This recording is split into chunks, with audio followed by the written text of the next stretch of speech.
Hey, this is Bruce Cook, just making another little update uh, how my pepper plants are doing. I know I made a update video about 5 days ago, but there's been a ton of growth and I've gotten more work done out here, so I wanted to make this video. And there's one thing I wanted to mention. I think in the last video I had mentioned that right away I had aphids attack my plants. I didn't mean to say aphids. I actually, so far, believe it or not, I mean, we're in the month of April now, I have not seen any actual aphids on my plants. And the only thing I've been finding on my plants, there was mites. And I've been dispatching those things as I find them. I've been, after it rains, I always hit my plants up with neem oil. It's cold pressed neem oil and colorless dish soap. Neem oil I get from the Rustic Garden. This stuff works amazing. And you just hit the undersides and the top sides of the leaves in the plant, and that gets the job done. And so as you see, another thing I forgot to do was show close-ups of my plants. So I apologize for that. I'll do that in this video as long as I don't forget when I get to it. What was I saying? So I had to come out here and put more ties on my plants. I already did that once a few days ago, and we've had a few rainy days. And if you know anything about growing pepper plants outdoors, you know that the plants absolutely love the rainwater. You'll see huge growth spurts with these things. They'll start growing a lot quicker than they do when you use tap water.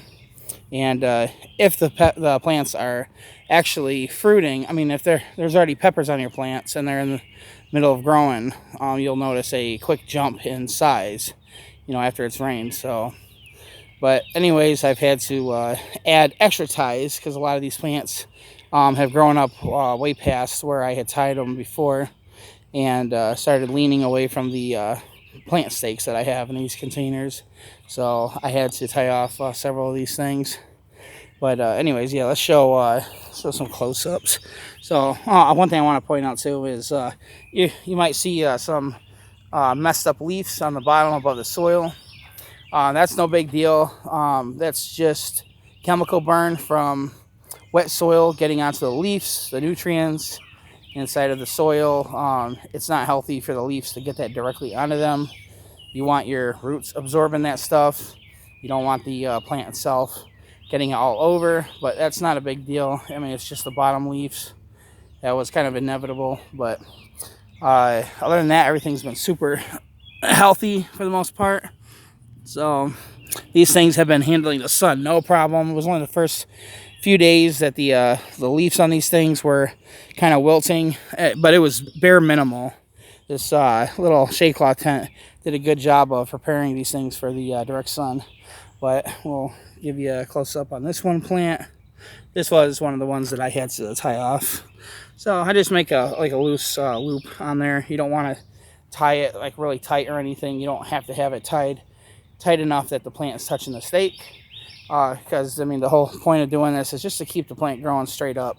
And you don't want to strangle the thing, because you got to remember these things got a circulatory system too. You cut that off, and then you're going to kill everything past your tie. So just a little loose loop. And let's see, what plant is this? This is a red primatale. So it's looking good so far. So you see, I ain't got no insect activity, nothing going on. So I'm wondering if the fact that I had sprayed the crap out of this ground with herbicide, I wonder if that has deterred a lot of the biting insects from getting into here. And I also put pesticide on the ground underneath where these plants are. Next week I'll be laying down more of that, what do you call it? It's a weed stop cloth. I keep calling it a garden cloth. I think it's called a weed stop cloth. But I always carpet I don't carpet it, but I sprinkle pesticide granulates all over the ground. I know the first season I wanted to go all organic, no strong chemicals or anything like that. And nature was getting the best of me when I was trying to go all those organic routes, and it was just wreaking too much havoc on my plants, and I just had to go all out. Hey, Roxy! Got dogs fighting. Roxy! Roxy! Yo. Oh. But yeah, I had to go through with using these chemicals. I want my pepper plants to grow, you know, and I'm not pulling any punches anymore with these bugs. But anyways, I put it on the ground, and then I put the weed stop cloth over that, and then I put mulch over on top of that, and then the plants go on top of the mulch. So you got this here. Let's lift it up, just give you an underside look. Yeah, take a look at another one. Here's one that lost a couple of its leaves due to chemical burn. See, this is what will happen if you get especially wet soil onto your leaves. You guys, be nice. All right. Yeah, so that will happen. So it's most important. I mean, those are old leaves. It's not a big deal, but it's very important. Like when you're watering your plants, don't blast your soil to the point where it splashes back up. And if you're putting soil into your plants, especially if your soil is already wet, try to prevent the leaves from getting that soil onto them as you're putting it in the container. And if you do, try to get it sprayed off with water. Just get a squirt bottle like that, with water in it. Just spray that off. Because the longer that soil sits onto your leaves, the more damage it's going to do that leaf. And your plant needs those leaves. So, and as you see, that was also from soil, from getting splashed up. I just didn't do anything about it. So, I mean, I've been dealing with nerve pain again and my lower back. Now I'm already seeing an orthopedic doctor again. I was being seen by one for my sciatic nerve pain well over a year ago. And then when I went in to get my date for my surgery for my back, they were going to shave my L5 so it wasn't pressing into the nerve anymore, and clean up around the L4 since it ruptured, and they said jelly came out. They discovered my hip was completely messed up. They seen x-rays that had been taken at the emergency room of my hip when I went in for hip pain, and they said I needed the hip replacement. So the back surgery got put off. And now that my sciatica has come back, I mean, I went a whole, like this last 10 months without feeling any nerve pain.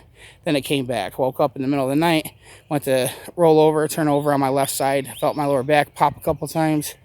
And that was 3 weeks ago, and I've been dealing with nerve pain again. So I seen my orthopedic doctor yesterday for my back, and he gave me some kind of, what was it? I think it was some kind of anti-inflammatory. It was like called Timazet. It starts with a T-I-M or T-I-Z. Tizapamine or something like that. And I gotta tell you, that thing worked better than the painkillers that the emergency room gave me. I went into the emergency room. They gave me a steroid shot, and then they sent me home with a regimen of anti-inflammatory pills, and that worked fine. But they prescribed me with 5 pills of that oxycodone, the Percocet type pills, and I had field cleaning the following week at the field I work at. Something we do like every 5 months or so, doing a thorough cleaning of our turf and bunkers at our indoor field, and it's involves a lot of heavy lifting and pushing and stuff. So I was able to work a couple days doing that, and of course my nerve pain came back, but I needed that money. So I've been dealing with that since. But now these pills that the orthopedic doctor prescribed me yesterday, these anti-inflammatories, work just about better than anything the emergency room gave me, even better than those oxycodone pills. And I'm really thankful for that. Let's go to these plants. Now, as you see, I got all these out here.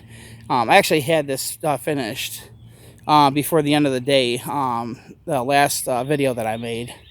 And then I also had all of these. These are what was still in my bedroom.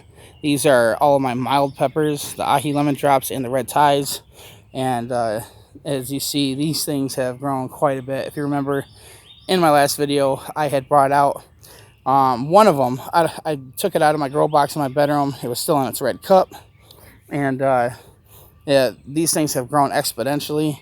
I had to order more plant stakes, and it was amazing. I ordered it from some dude on eBay this past Friday, and these plant stakes actually showed up in the mail. Well, it wasn't in the mail. It was the Amazon delivery truck. They showed up Monday morning. That was like some of the fastest shipping I've ever seen for but anyways, luckily those things came in on time, because I had a few of these plants limped over, like laying in the soil because of the rain. So I was able to get these all staked up. I don't have plant ties on these things just yet. Wait, never mind. I guess I did. Well, I got a horrible memory. I did put the ties on there. I guess it wouldn't have made sense to put the stakes in without the ties. But anyways, these things are doing fantastic. So, and it looks like I'm going to have to put some ties on these things here soon. So, I mean, these things were barely taller than the ties. You know, the green little ties that I put on here. And now, that rainwater, these things really took to that rainwater well. So, and I haven't seen any aphid activity on these things either. I haven't seen any bugs on these yet. So, and that's an ahi lemon drop. Now there was one plant that kind of didn't take to the sun too well. So I got just this one. I believe I remember this is I think it's a 40% sunblock shade cloth. And we had one day a couple days ago that hit 85 degrees. And these plants, they all looked fine, but there was one plant. This is my little runt. Some of its leaves did not take kindly to that sun. You can see it killed off some of these leaves. This is what your plant can look like if you don't have it shaded. You know, if it's a brand new plant that you put outside and you put it under the sunlight and you leave it out there too long, this is what will happen. So, but all the rest of my plants took to the sun just fine. There was like almost no signs of any limping of the leaves. It was just this one. This plant's been a little runt, you know, since I started growing it. That's a red tie, but it'll be fine. So also I did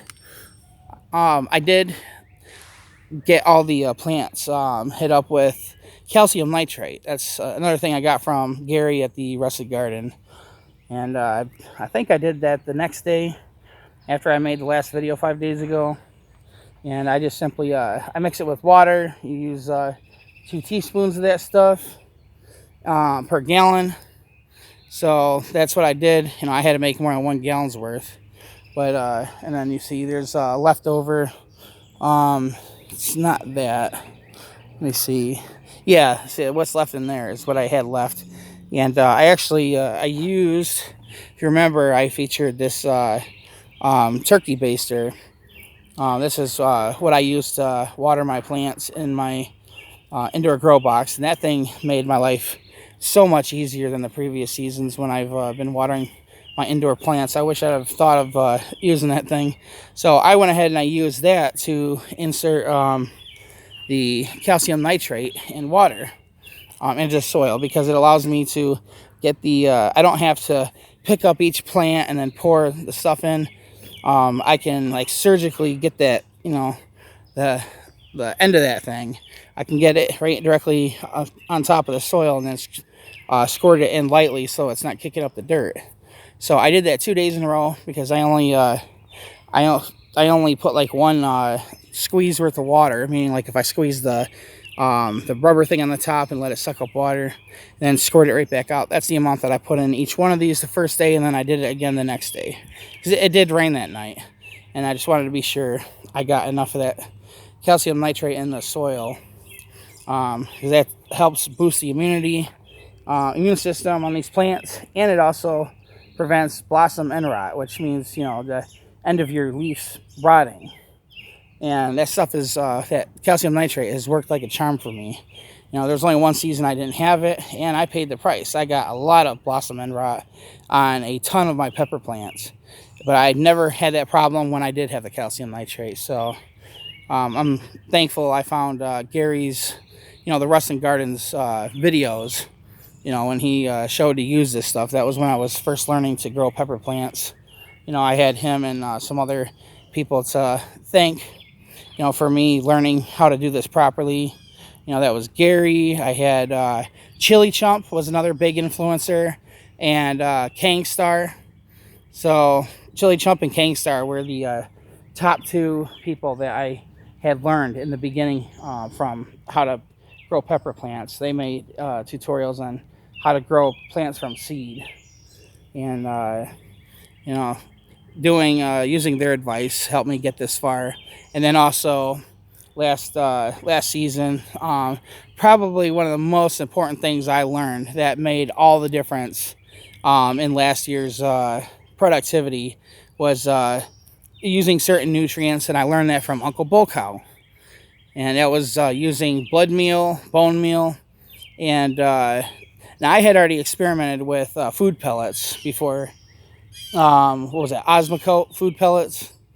But I had laid off of those things after the first season when I was still trying to learn how to do things properly. But I have a mix of the Osmocote food pellets, the blood and bone meal, and like I said, I learned that from Uncle Bull Cow.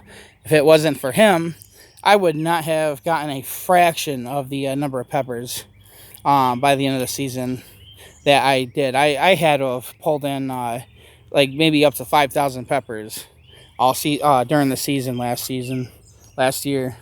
I mean, that was day and night, beyond day and night difference, because my previous seasons I was getting like maybe between 300 and 400 peppers with the same number and same size plants. And just using those nutrients made that, you know, 4,600 pepper difference. So, and but anyways, there was one more thing I was going to go over. No, I think I covered it. It was because that little plant doing that. Now, I have not... now, I wait until my plants are in larger containers before I hit them up with a calcium nitrate. So I'm not going to do it with these plants while they're in their little quart-sized containers. This is their little purgatory before they end up in the larger containers. And since I'm pretty much tapped out on my smaller containers between the quart size and 1 gallon, when these things need to get moved, which they will here probably in about a week, these are going to be finally going into their larger containers. I'm going to prioritize all the 5-gallon buckets. I'm going to make sure my most important plants, like my chocolate primatalis, my chocolate butla, my red primatalis, they're going to be priority with the large containers. And then the rest of them will go into the 2-gallon. Now, even being in 2-gallon, you're still going to get plants that are going to grow between 3.5 and like 5 feet tall. I mean, they can get even larger than that in these containers. But ideally, you know, 3-gallon is a really good size for these, and you can get some extra height out of your plants, and you know, longer branches and everything. You know, putting them into 5-gallon. And there's some people that like to try to get them to grow as big as they possibly can. The nice thing about these is these things will survive several years if you take care of them right. So some people will put them in gigantic, like 10-gallon containers, and they'll get these things growing like 10 feet tall. These things will do it. You just got to know what you're doing. I mean, you can get these plants up to 10 feet tall in a single season's time. I've seen Chili Chump do it, anyways. But anyways, that's my update. So sorry my videos are always like long and I talk a lot, lots of ums, like and I know I hear it from people once in a while for that, but oh well, I can't help it. I try sometimes when I think about it to keep myself from saying but it is what it is. I don't care. It doesn't hurt my feelings when anybody says it, so it's just harmless opinions. But anyways, hope you enjoyed that video, and I will see you in the next one.